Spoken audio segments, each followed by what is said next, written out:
Good evening, Rabotai. We have a special day today. Today is the Yortzeit, the death anniversary of the great Tzaddik, the great Chacham of our generation. His name was Baba Sali. That was his nickname, Baba Sali. Who was the Baba Sali? The Baba Sali was a rabbi who was born in Morocco. He was a Moroccan rabbi. But he wasn't just a regular rabbi. There was very, very special things about him, very special qualities. First of all, what was his real name, right? His name was Rabbi Israel Abu Chatzera. Rabbi Israel Abu Chatzera. That was his name. When he passed away, he was 94 years old. This was in 1984. He passed away. 36 years ago. This is what happened, right? Where is he buried? He's buried in Netivot, in one of the towns in Israel. Netivot. That's where he lived. He finished his life over there. That's where he's buried, over there. So Baba Sali was not a regular rabbi. He was a very, very special rabbi, right? Not only him, by the way, but the whole family that he had. His whole family was very, very special. What does that mean? That it's something like unusual, very unusual. You know what they say, right? The Chazal. They say that the Torah is not a Yerusha. What does that mean? It's not an inheritance. Just because your father was a rabbi doesn't mean you're going to be a rabbi also. You know? Torah is not something which you inherit from your father. You have to achieve that to study on your own. You know, that's the way it works. But for some reason, right, so what does that mean? So in a regular family, you have, let's say, one rabbi, you know, and then, okay, his son was also a rabbi maybe, right? And then his grandson probably won't be a rabbi. You know what I mean? He'll be a carpenter, you know, he'll be a basketball player, whatever it is, right? Something else, you know? Do something else. But with this family, what happens is, right, that for some very interesting reason, they all turn out to be like more or less, not all of them, but many of them, so many of them rabbis, you know, like tzaddikim, chachamim, you know, special people like this. From one generation to another, just goes like this, right? One after the other. Where did this start from? What's the history of this family? Right? The original name of the family was not Abu Chatzera. It was not Abu Chatzera. This is the name that they have now. Until this day, by the way. But the original name was Elbaz. Right? So what is Elbaz? Elbaz is basically a name of Spanish Jews. They come from Spanish descent. Elbaz, right? It's a very, very well-known name. And you have until this day, by the way, rabbis or people who are called Elbaz. It's a very famous name in Israel. You're going to find it all over the place. Moroccan descent, Spanish from Spain, going all the way back. So what happens is that, how did they get the name Abu Chatzera? They went from Elbaz to Abu Chatzera. What's the story over there? So they say there was one descendant of theirs, right? Forefather, right, of theirs. Not a descendant, the forefather, right? Mama Papa. So his name was Rabbi Shmuel Elbaz. That was his name. So they gave him a nickname like this, Abe Chatzera. Abe Chatzera. What is this Abe Chatzera? What's the idea? So the legend goes, right? There's a legend like this, that this man, he was a big tzaddik. So he had like a flying carpet. You know these. You heard these things, right? Flying carpet. So this was actually a real case of a flying carpet. He was a miracle maker. This man, you know, he was like a big tzaddik. So what happened was that he used to live in Turkey. He over there in one of the cities over there in Turkey. And what he would do is he would fly with his flying carpet from Turkey and go to Yaffo. You know, to go to Israel, to the north. Take a nice flight, right? For a very cheap flight, right? No fees, no nothing, right? That's the idea. That's the way it was, right? This is the legend of this family, right? So now you may think, you know, maybe this is just a story, you know, some fable, you know, whatever. I don't know, right? It's very skeptical, you know. People, when they hear stories like this, they don't usually believe it. You know, so what's the story, right? How do we know if it's true or not? Whatever it is. So that's how it got the name. So what does it mean? Abe Chatzera. Now they call him Abu Chatzera, but the original name is Abe Chatzera. So this word Chatzera, Abe Chatzera in Arabic, means a mat, like a carpet. You know, a mat. He had a flying mat. You know, in Hebrew we call that machzelet. This is the way we pronounce it in Hebrew. Machzelet is a mat. Right, so this is how he got because he was the mat guy, you know, the mat rabbi, you know. He has a flying carpet. That's why they gave him this name, Abe Chatzera. That's the idea, right? So this name has been, transcended from all the way, you know, all the way until this day. They still have a very big family of descendants that have this name, Abu Chatzera. So as we said, right, from generation to generation, you get like very big tzaddikim that come from this family.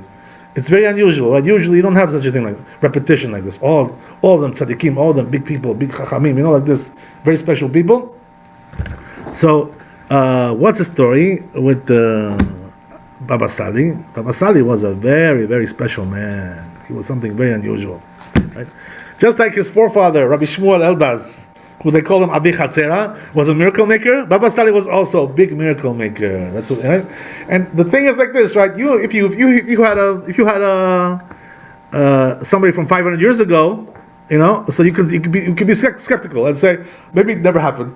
But the problem is that you have a rabbi who lived in our generation who also was a miracle maker, and people saw these things. There's witnesses, hundreds and thousands of witnesses that people saw him making miracles.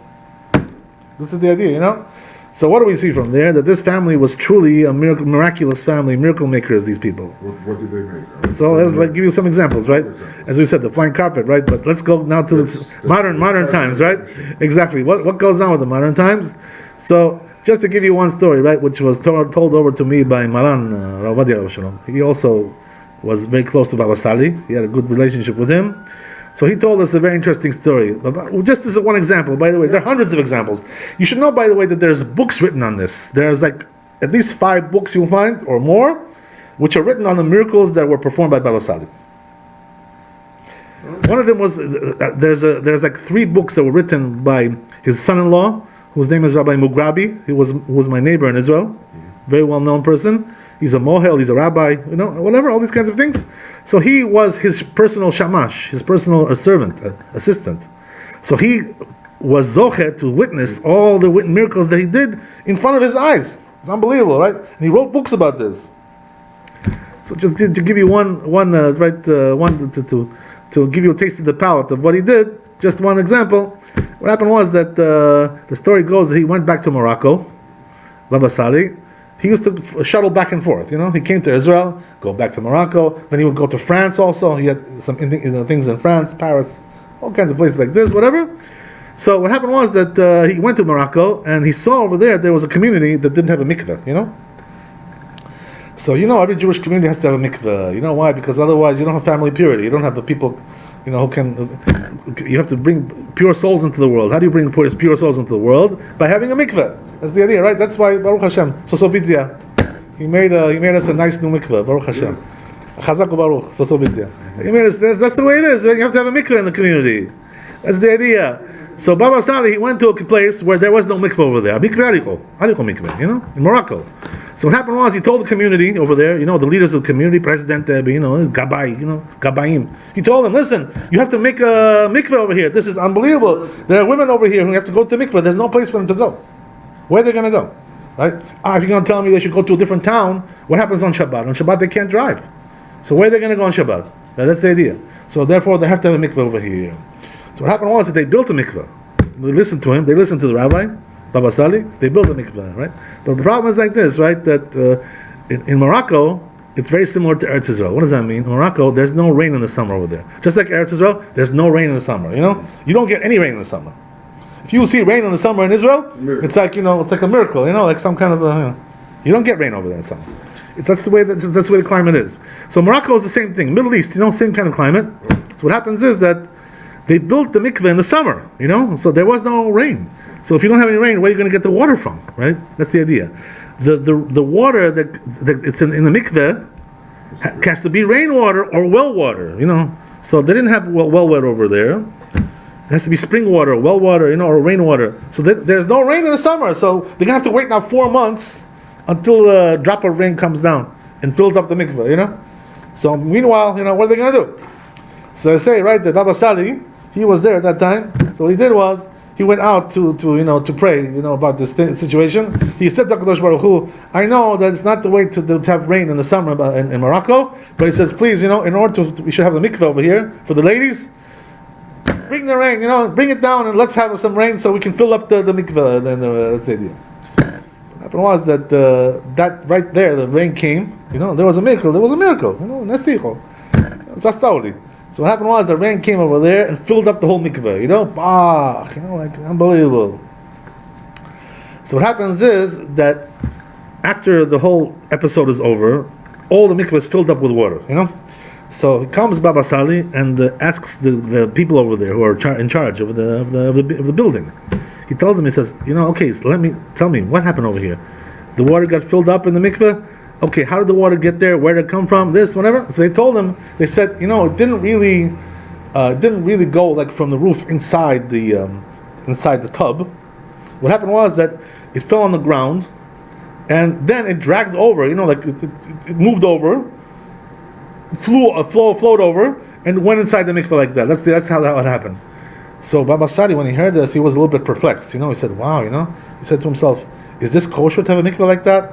That it shouldn't come from the sky; it came from the ground. It rolled over like that, like a river, like a stream, and went inside the mikveh." So he went and he checked, in the books. He opened up the books. So he opens up the books, Baba Sali. So he sees that most of the rabbis allow this kind of mikveh. And this is, by the way, a big chidush, a big new idea. Why is that? Because, in general, drawn water is not allowed to use for mikveh. What does that mean? If you take tap water, let's say, which was drawn from the reservoirs, upstate reservoirs, right? If you draw it into the mikveh, that's not kosher. No matter how many gallons you put. Right, you can put 1,000 gallons, you can put the whole ocean over there. Right, that's not kosher. Why is it not kosher? Because it has to be water which came naturally inside the mikveh. It wasn't drawn by human, like pulling it or, right, exactly, or pumps and all kinds of things like this. That's the idea. So, Baba Sali had a question. The question was, what about if the humans didn't do it, but it rolled by itself? It went inside. So most of the rabbis allow this kind of mikveh because it wasn't pulled by humans. It wasn't drawn by humans. So what happened was he finds one rabbi though, who was this? Rabbi Ayash. This is who it was, right? One of the poskim of the Sfaradim, big posek. He wrote some books. It's called Matei Yehuda, also other books as well. So he personally writes that it's not kosher, this mikveh. So the majority of the rabbis allow. This rabbi has a dissenting opinion, doesn't allow. That's the idea, right? So you know what the rule is, right? In halakha, usually the rule is we go according to the majority. So we shouldn't really consider this dissenting opinion of Rabbi Ayash, with all due respect. He was big chacham, but still, majority is majority. But Baba Sali was not like that, right? Baba Sali has a different system. What does that mean? Baba Sali was a Hasid. He wasn't a tzaddik. He was Hasid. What does Hasid mean? What's the difference between Hasid and tzaddik? Tzaddik does the halakha. Chassid does more than halakha, So this guy wants to do more. He wants to go according to every opinion. He doesn't want to leave one opinion out. So what happens is that Baba Sali, is not happy with this. He said, "Well, I don't want this mikveh like this. Even if one rabbi doesn't say it's kosher, throw it out. When in doubt, throw it out." So what happens is that he tells the gabayim over there. He tells them, "You know what? Empty out this water. I don't want this water. Take it out, throw it out." Dump it. Dump the water. That's the idea, right? I don't want to mikveh like this. So what does he do? Once they dump the water, he goes out again and prays. The next day, says, "I'm sorry, God, but this is the way that it came into the water, like this. It wasn't no good. It wasn't good. Rabbi Ayash doesn't allow such a thing like that. So bring it rain one more time, and let's have it. Let's do black kosher, everything, exactly. No doubt. So the rain came again, the next day, like that, filled up the mikveh again. So this was one of the miracles like this. Baba Sali had miracles like this daily in his life, like this, according to what we hear from the people who served him. I personally, by the way, knew two of his son-in-laws. I met them in Israel, as I told you. Rabbi Mugrabi was one of them, who was married to his daughter, and also there was Rabbi David Busu, also another one who was married to the daughter of Baba Sali. So both of them served the Baba Sali, like they were gabbai for him, they were shamash. So they saw his, the way he behaves and all kinds of things like this. Miracles upon miracles, day and night. Another interesting story I'll tell you, which is, they say about the Baba Sali, true story. One day, what happened was that it was Shabbat, so comes a police officer, one of these, Israeli, officers, these are tough guys, these are stubborn guys, So he comes over there to the house of Baba Sali. He knocks on the door, juk. Apparently he didn't know who it was, or whatever, or he hated him, whatever. Something wasn't kosher over there. So what happened was, he comes over there, knocks on the door. He says,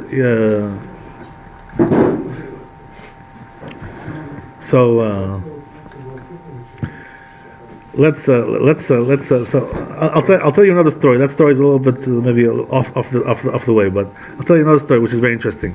The story is like this: comes a certain mafia guy to Baba Sali, gangster, but Jewish gangster, right? Right.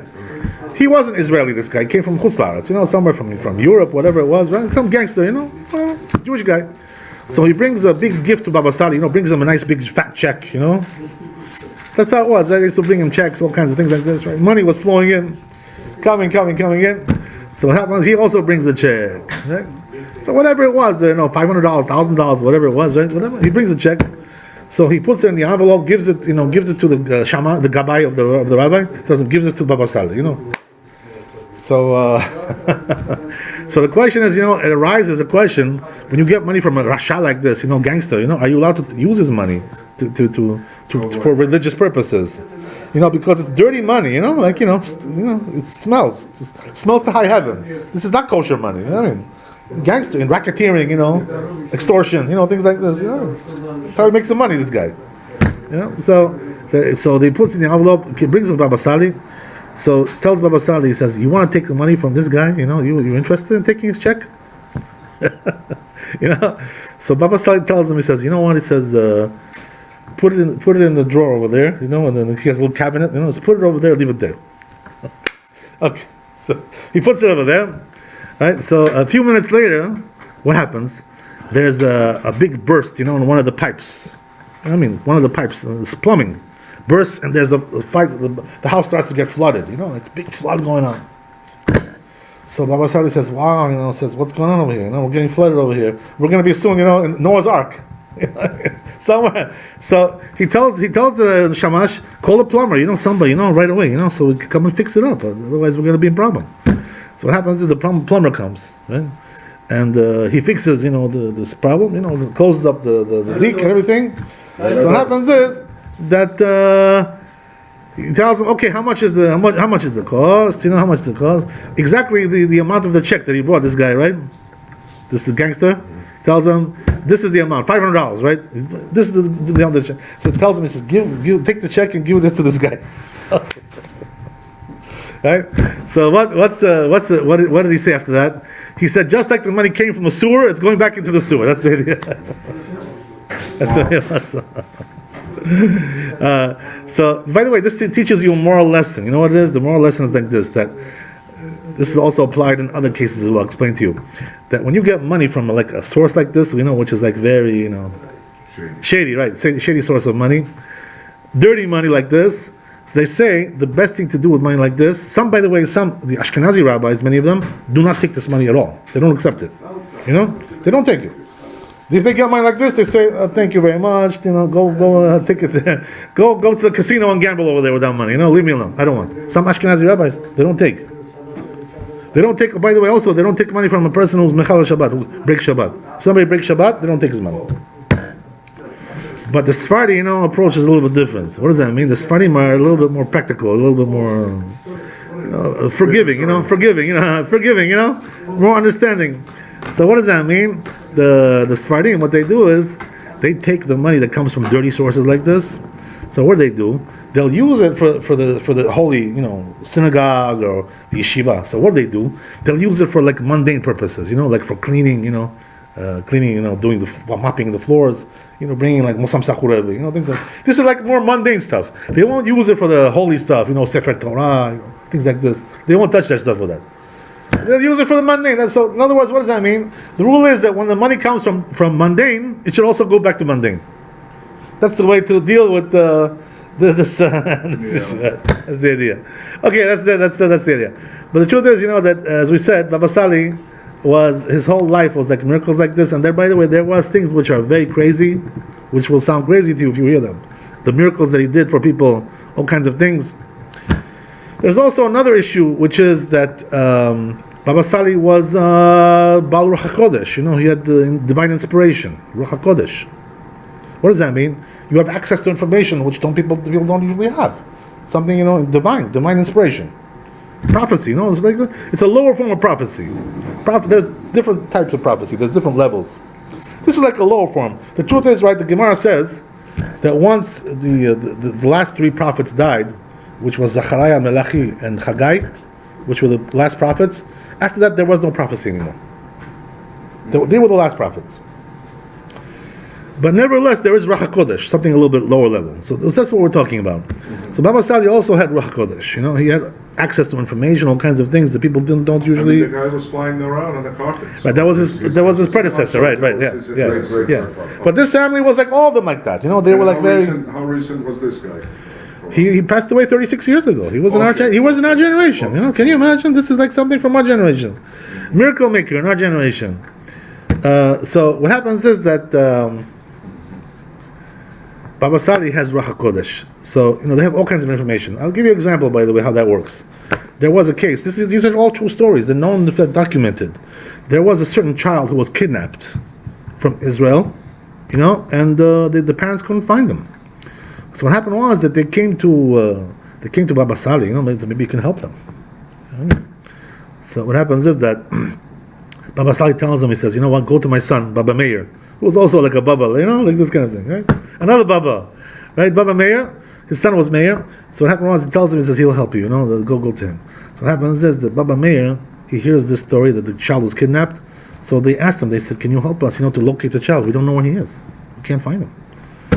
So he tells them, it's like this. He says, you know what? He says, he's in London. He's in England. He was kidnapped. They took him out of the country, and he gave them the address where he is. Can you imagine? They went there, the police, they found the kid in that place. Right? That's another example, right, of these kinds of things. Ruach HaKodesh like this, kinds of issues like this.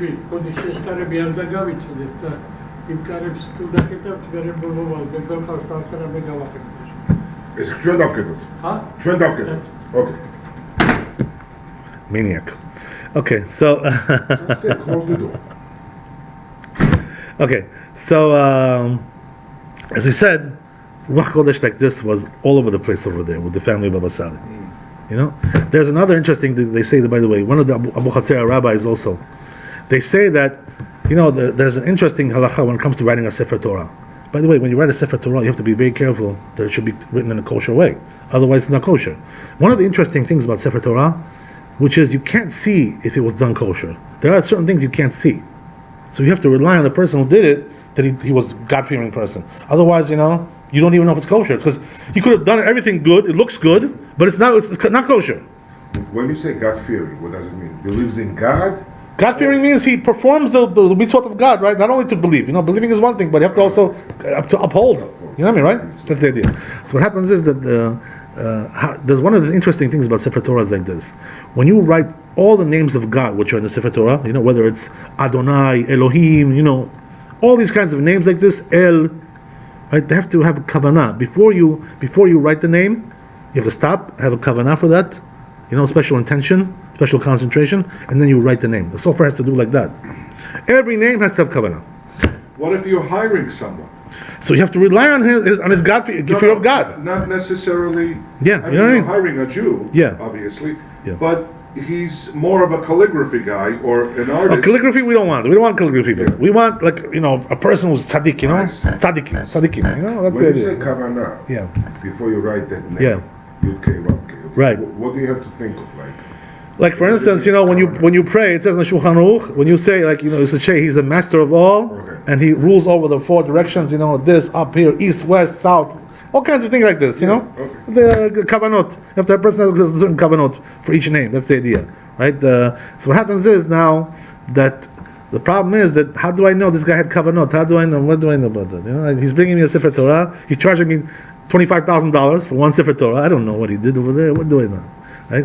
They say that one of the Chachamim of the Abu Chatzera family, I think it was Yaakov Abu Chatzera, he could look at the Sefer Torah and know if it was written with Kavanah. He had Ruach HaKodesh. Can you imagine? He could look at it and he knew that if it was Kavanah. He had Ruach HaKodesh like this. These rabbis. So you're saying it's unbelievable. You're saying that there could be people out there with the talent to write it. Oh yeah. But not necessarily very close to God with their heart or their exactly. mind or their But soul. people like that we don't want. We don't let them write a Sefer Torah. Also, we don't let them write tefillin or mezuzah. How Right? do you know Same that? thing. I mean, the guy comes. You have to know the person. You have to see. You see a person who's God fearing, how he behaves. There are the signs of that. You know what I mean? We're going to talk about that, by the way, later on when we get to the next topic, because It's very, very crucial, this issue of fear of God. I see. So what happens is that, like, this is the way they work. So the question is, you have to ask yourself, how did this family get to such a level like this with, this kind of Ruach HaKodesh, divine inspiration? Where did they get such a talent like this? Talent contest, like, what is this? What, everybody's like that. What? Not everybody, but a lot of them were like this. Where does it come from? So they say, right? The rabbis, they say in that family, they say, they ask them, what's the secret of your family? Why do you get all this information? How do you get this stuff? So what they answer, right? The answer was that it says because we guard our eyes. We have a special method in the family tradition that passed down from generation to generation. We guard our eyes. So because we guard our eyes from looking at something we're not allowed to look at, so therefore God shows us things that other people cannot see. It's measure for measure, Mida k'neged mida. That's the idea. So what does that mean? That a person has to guard his eyes from looking, at things which he didn't look at. Some kind of woman, Goya, Shiksa, whatever, something like that, right? He looks at a Goya, he shouldn't be looking at her, or looking at some, all kinds of, obscene, all kinds of obscene things. Person shouldn't be looking at them. So a person who guards his eyes from these kinds of things, he gets special vision. He can see things that other people cannot see because he guards his eyes from looking at the evil. This is the idea, right? So this was exactly the power of this family. They used to take this to an extreme, by the way, this whole thing. What does that mean? That they would not even look at things which are allowed to look at.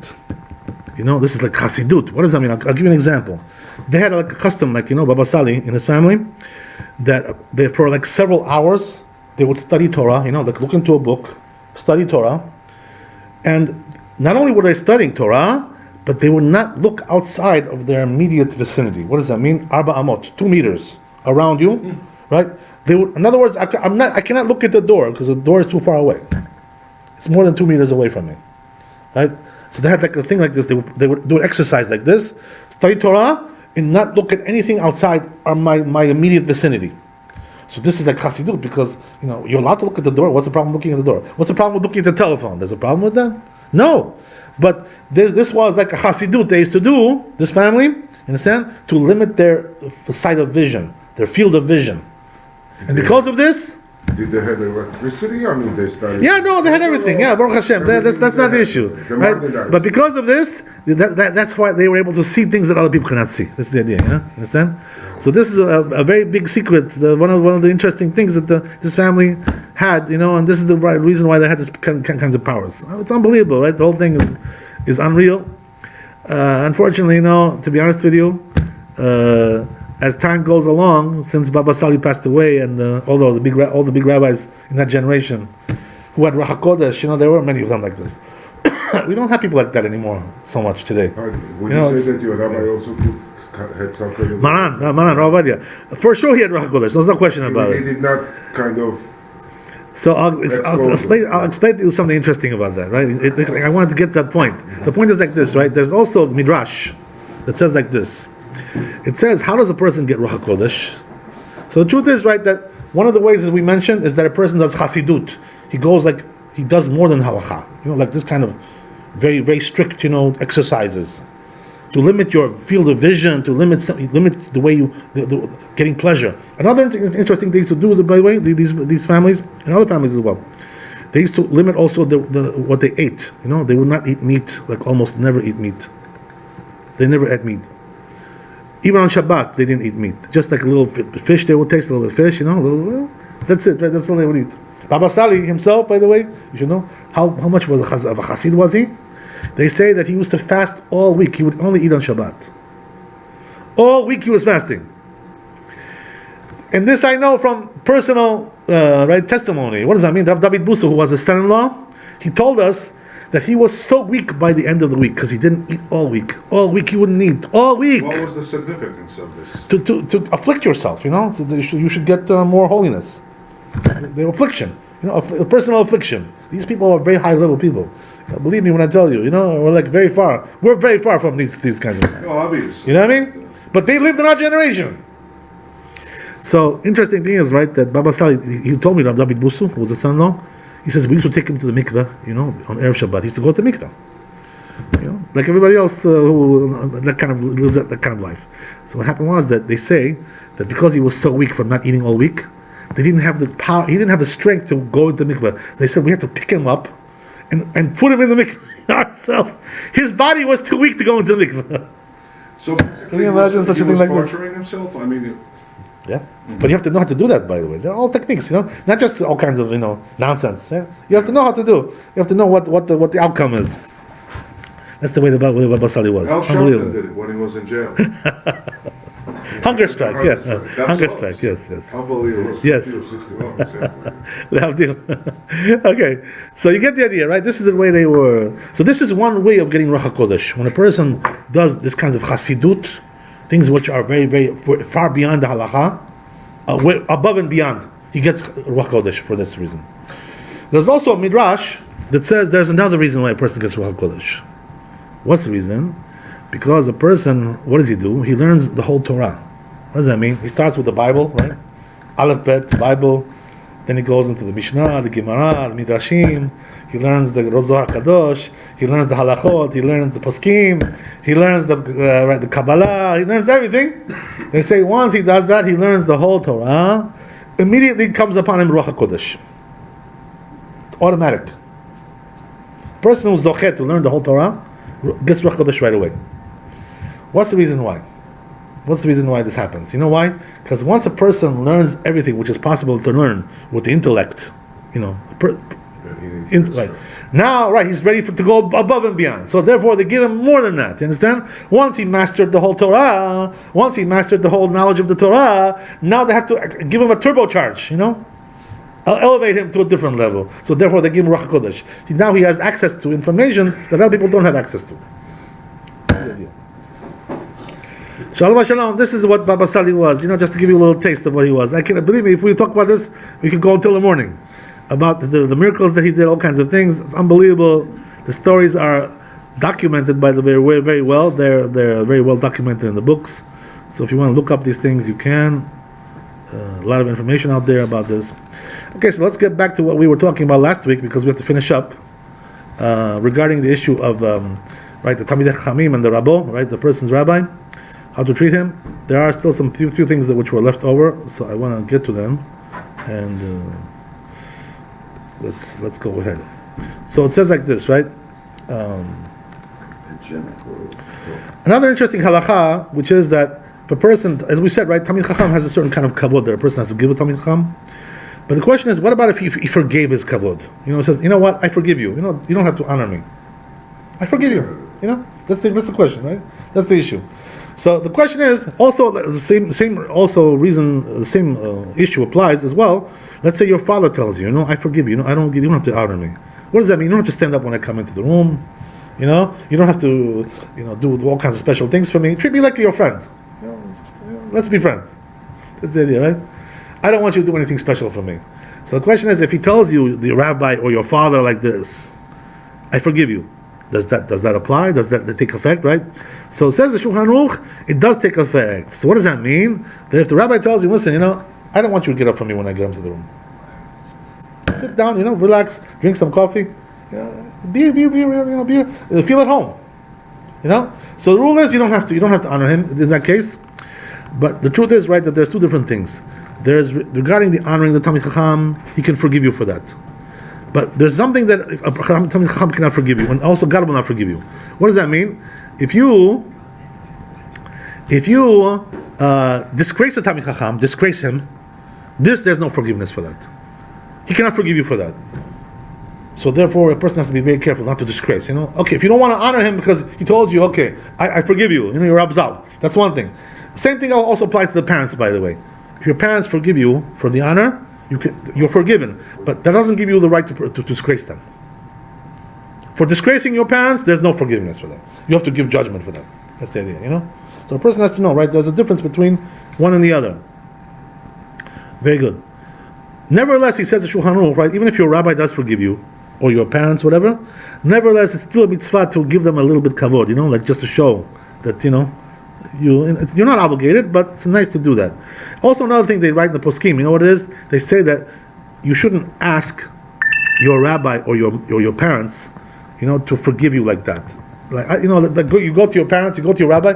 You know what? Can you forgive me for everything? I don't want to get up for you. I don't want to give you any kavod. I'll just treat you like a friend. Can you forgive me?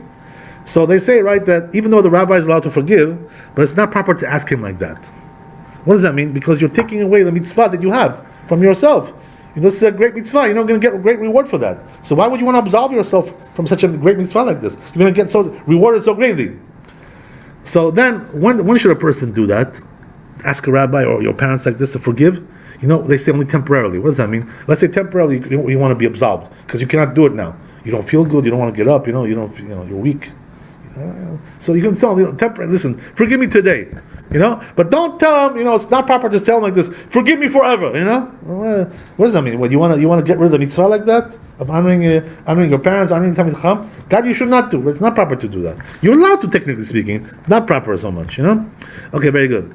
Another interesting thing, right? They say the Chazal was very important to know, and this is, by the way, the beauty of Judaism. You should know. When you hear this, it's a very beautiful idea, a very, very nice idea. And it's a whole general rule about how Judaism functions, the mentality of Judaism. So they know what they say, right? Number one is that when you have a Talmid, you have a disciple, right? So the question is, how should a rabbi treat a disciple? Okay, we talked about how you should treat the rabbi. How should he treat the disciple? That's the question, right? Should he treat him like a little child, give him pet him like this on the head? Nice boy. Is that the way you should treat your disciple? So they say, the Chazal, it's also brought down the Shulchan Aruch, right? That a person shouldn't treat his disciple like that, derogatory like this, put him down, hey, nice boy, you're a good boy, yeah. You shouldn't treat him like that. It's not nice, Why are you putting him down? So okay, he's your disciple. Doesn't mean you should do that. Not nice to do that. So what should he do? He should treat him like his friend. Like your buddies, from high school, Forest Hills High School, right? Your buddies from there. You should treat him like your friend. So what does that mean? Even though he doesn't really deserve that to be treated like a friend, because he's your student, But nevertheless, the idea is that you should upgrade him. Give him an upgrade. You know what I mean? He paid only for coach. Give him, business class. You know what I mean? That's the idea. So Judaism encourages this idea of upgrading everybody. Does that also... this is a very nice idea. Include us. Yeah. Does that also include a boss treating his worker? For sure, yeah. Because a boss, is not like something, it's not really a position of kavod. Right. It's just, he's an employer, So that's all the more so, right? You shouldn't treat him in a derogatory manner. For sure.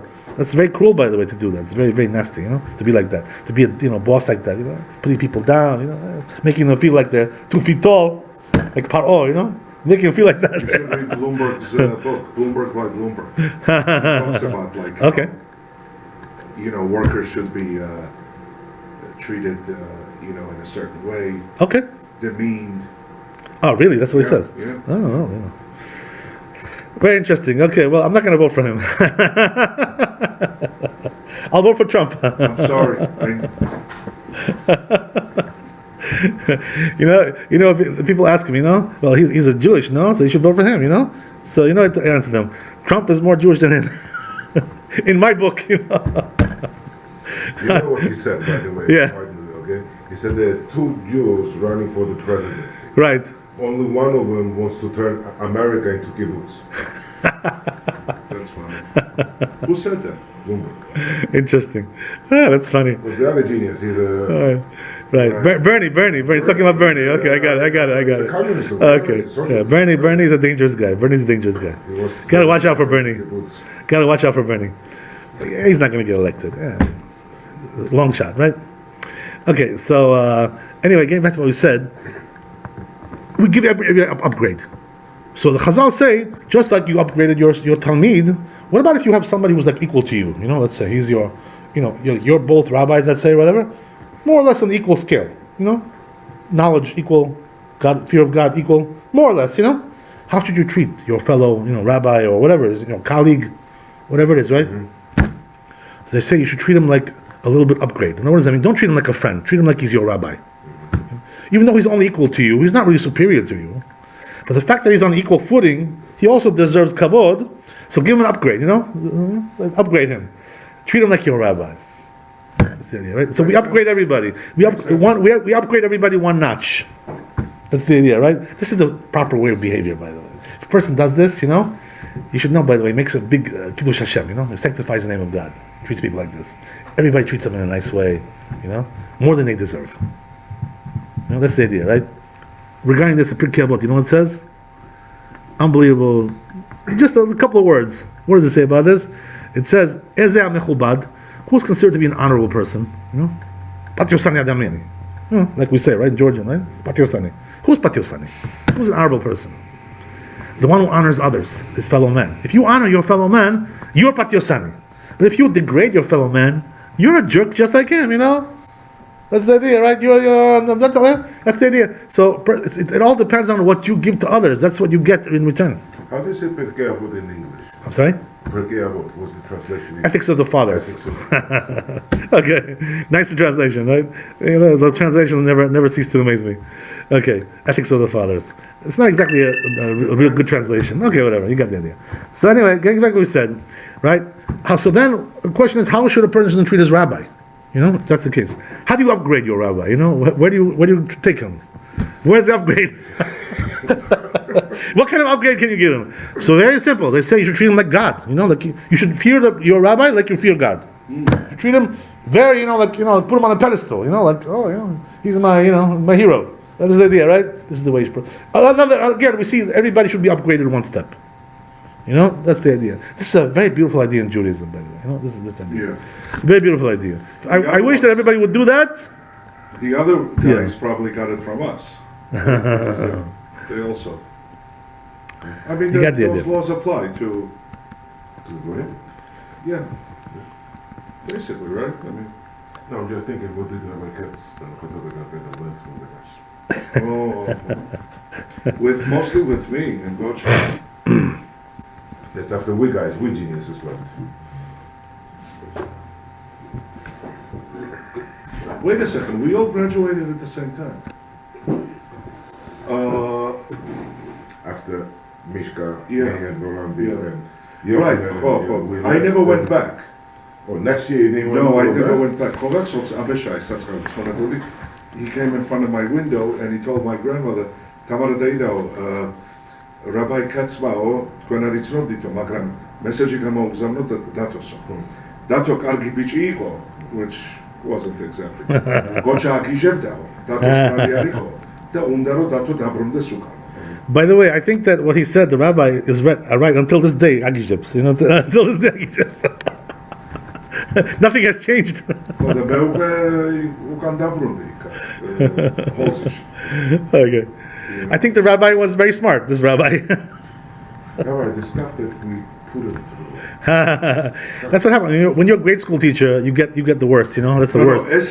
Dealing with teenagers. Oh man, forget about that. Rabbi, That's why I don't want to be a grade school teacher. I don't want to be just... Yes. Okay, let's go on. So another halakha, right? Very important to know. This is a very important halakha. A person has to know this. Very, very crucial halakha. Tells you Shulchan Aruch, but Talmid Chacham shemezalzel b'mitzvot en bo yirat shamayim. But if you see a Talmid Chacham, even though he's very knowledgeable, but he's not God fearing, he degrades the mitzvot. You see, he doesn't keep the mitzvot properly, When it comes to upholding, very shabby, lots of knowledge. He's a scholar, but he doesn't keep the mitzvot so good. And he doesn't have yirat shamayim, he doesn't have fear of God. So how do we treat a person like that? Do we honor his Torah, or do we just, forget about it, whatever?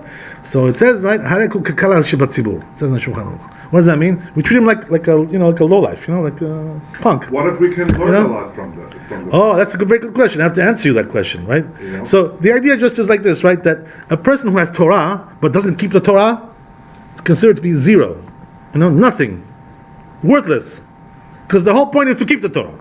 This is the idea, right? So if you see a scholar like that, Torah scholar, you should know he's not worth nothing. They call him a rabbi, they call him a scholar, they call him a chacham.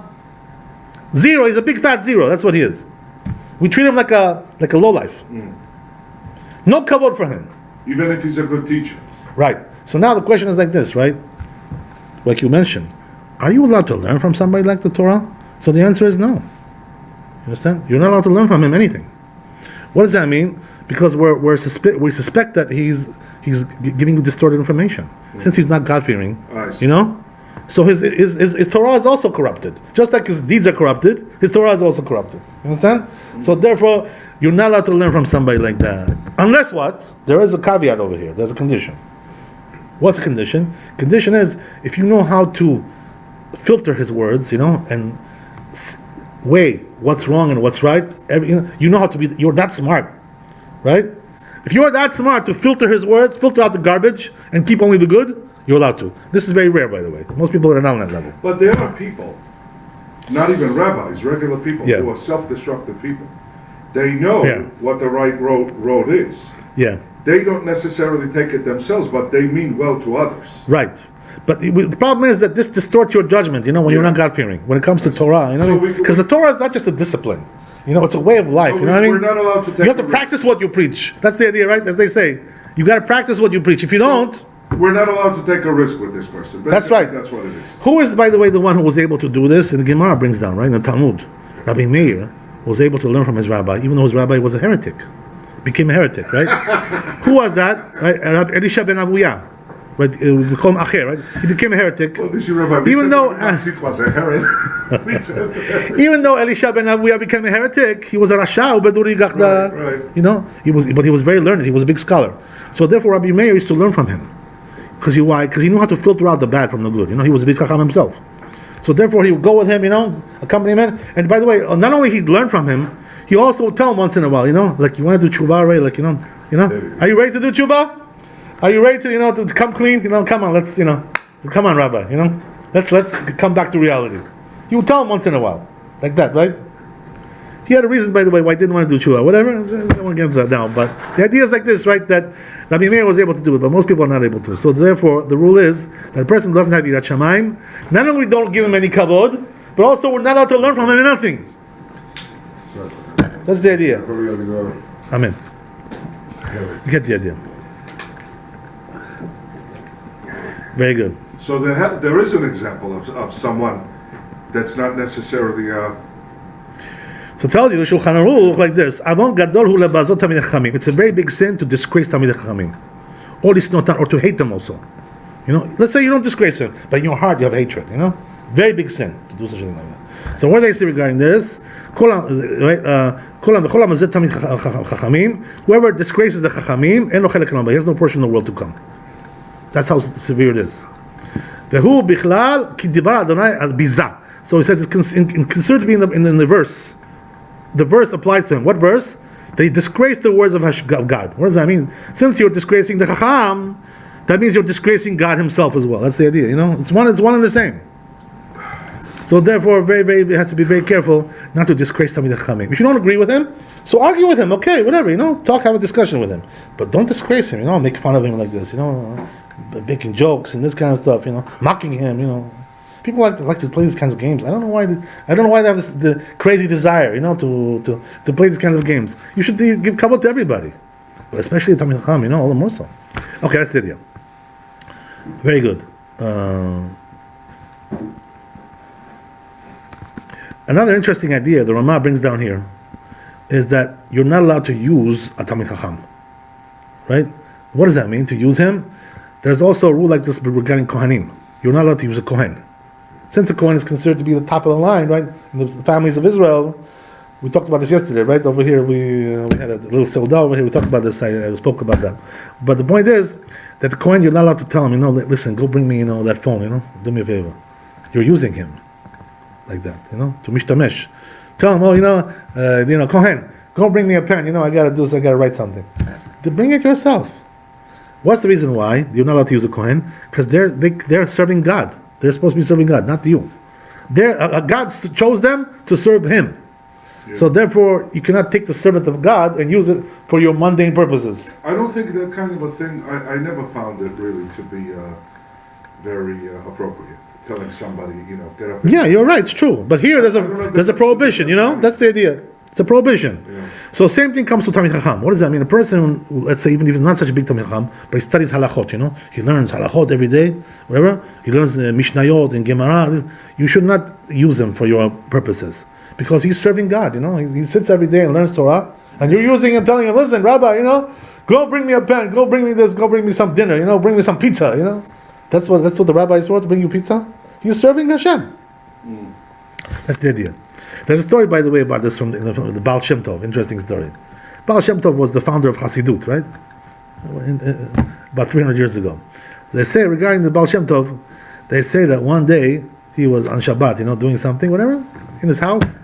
So he sees some Jew, passing by him, and he breaks Shabbat in front of him, like this, Katecha Shabbat, smoked a cigarette or whatever, he drove a car right in front of him, So he was in shock, the Baal Shem Tov is such a big tzaddik like this, to see a person breaking Shabbat in front of his eyes, He was like totally indicted, Oh my God.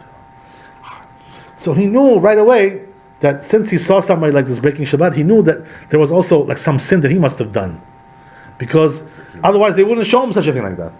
That's the idea, To show him such a thing, like, what a disgrace. So what happened was that after Shabbat, he sat down and he thought about it. He says, maybe I did some kind of a sin myself also, That's why they showed me this. So he thinks about it, Can't find anything, like you broke Shabbat or something. Can't find anything like that. So what does he come up with the conclusion? He says, I remember what I did. I found it. I found it. There was a sin over there, right? What was the sin? Right? On his level, that was a sin, right? Whatever. So what was the sin? So he said there was a Talmid that he had, who used to teach him Torah. And he was also, a scholar himself, Talmid is also a scholar. He also learns. Whatever, he's sitting and learning all day. So he said, one time he asked him to bring him something, Go bring me, and it wasn't proper to do that because this guy was also learning himself. He was a learner himself. Yeshiva boy, whatever. There's something like that. So he says, this is a sin that I did. I asked this young scholar to bring me something. He says, that's why they showed me somebody breaking Shabbat. What's the connection between this and Shabbat? They say the connection is like this, right? Talmid Chacham is like considered to be like also Shabbat. What does that mean? Just like Shabbat is the holy day of the week. So Talmid Chacham is the holy one of the people. So therefore, Talmid Chacham is also like a form of Shabbat. So he said, therefore, this is the reason why they showed me somebody breaking Shabbat is because I disgraced the Talmid Chacham like this. What do I mean disgrace? What does that mean? I used them to bring me something. That's the idea. Okay, very good. You get the idea. Let's go on a little bit. We'll stop.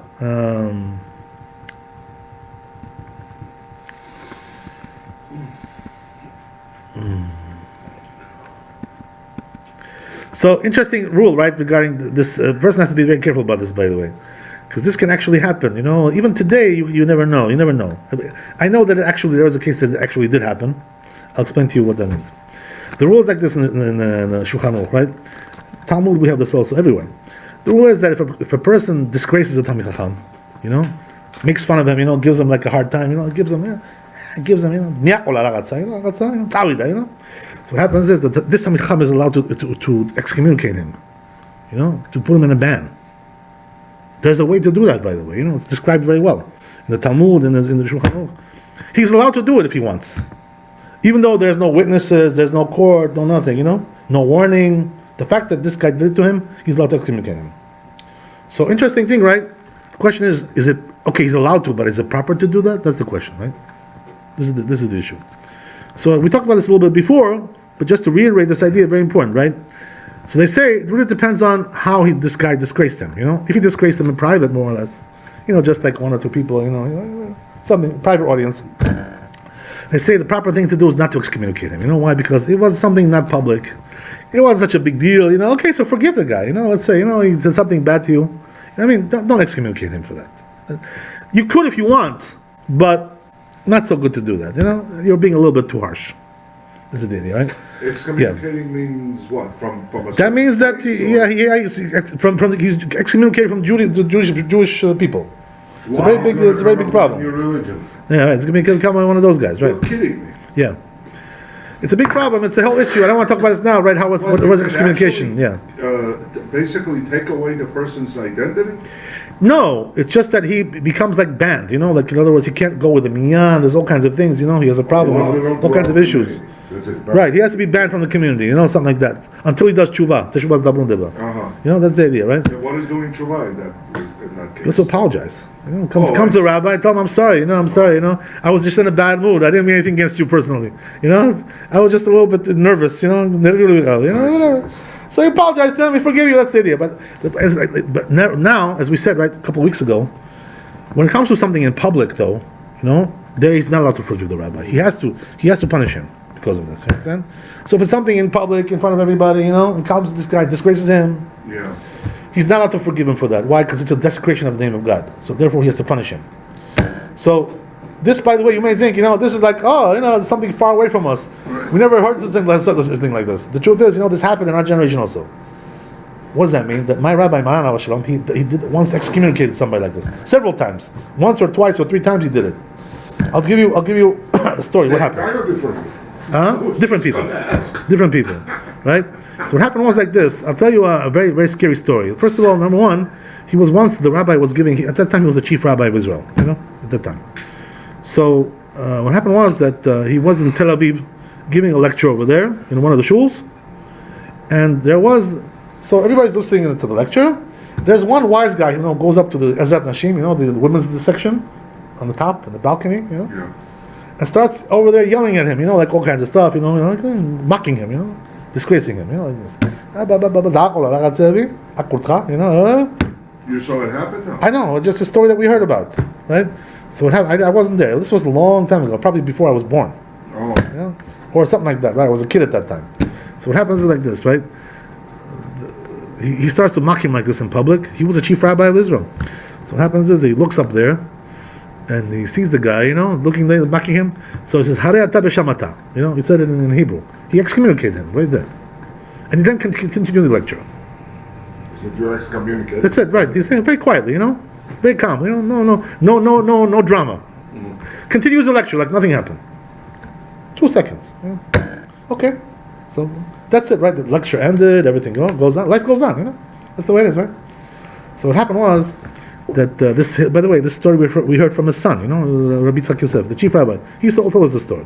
So what happened was that about 10 years later or whatever. So all of a sudden, right, comes to the rabbi, some people, and they tell him, they said, this person, he did something really bad to you one day. He wants to come and apologize to you. He did something bad to you. So he says, okay, let him come and we'll talk with him. We'll see what it is. He didn't know what this guy was. So he tells the rabbi, he says, remember that day in Tel Aviv in the shul? I was the one who disgraced you over there. He says, I want to come and apologize to you. So you should forgive me. So what's the reason why he knew that he had to apologize? Because what happened was he got married, you understand? And he wasn't zochet to have any children. He wasn't able to have children, So then he realized something was wrong, something was not right. So therefore he realized that this excommunication that the rabbi did on him, it worked, it took effect. Yeah. He wasn't able to have children. So therefore what happened was that he came to the rabbi, he says, I can't have children, I want you to forgive me. So the rabbi told him, he says, no problem. He says, go sit on the floor, right, for a couple of seconds. This is like a thing that they do to bring them in. So sit on the floor, say apologize there. He lets them. Then he had children. After that, he had children. A story like this. There was a story like that. There was another story which I personally witnessed myself, which was something really unbelievable. We were like in shock. We were like totally in shock. One day we were sitting over there in the Bet HaMidrash, in the yeshiva, and they're studying. As usual. A usual day, right? Business as usual. So what happens is that all of a sudden, it's like 12 o'clock in the afternoon. And we see the rabbi, he's coming into the Bet HaMidrash, He doesn't usually come in at that time. He usually studies at home, There's no business over there at that time. He comes at night sometimes to give lectures. So he walks in, and he's got like a black suit on, not the special suit that he had to be chief rabbi. There was a special suit that he had, like a colorful one. So he comes in over there, sits down, So we're like in shock, what's going on here? What's going on? He's giving a lecture today? We didn't know about it. Nobody told us about it. So he tells us like this. He says, there's the one person, who's been stalking me for the last several months. And he says, I've warned him, through my people, not to stalk me, not to harass me, not to denigrate me like this. He says, he keeps on doing it. I asked him several times to stop it. He keeps on going, doesn't want to stop. So he says, therefore, I put him, he says, I'm notifying you now. I'm putting him in excommunication, knocks on the table like this, bach, bach, bach. And like we were all in shock, like we're looking at each other, like what's going on over here? We never saw such a thing like this in our lives. It was very shocking, very scary experience, whatever. So this is another time that we saw that the rabbi did this. Why did he come and show us this whole thing? He could have done it from his house. I guess he wanted to teach us the halakha, how to do excommunication. He wanted you guys to know that guy said. That's also true. Yeah, to publicize. Yes. That's the idea. So Katz was a good guy that he did an excommunication. Listen, in retrospect, I'm remembering the poor guy. He would not make the table, we would break the table.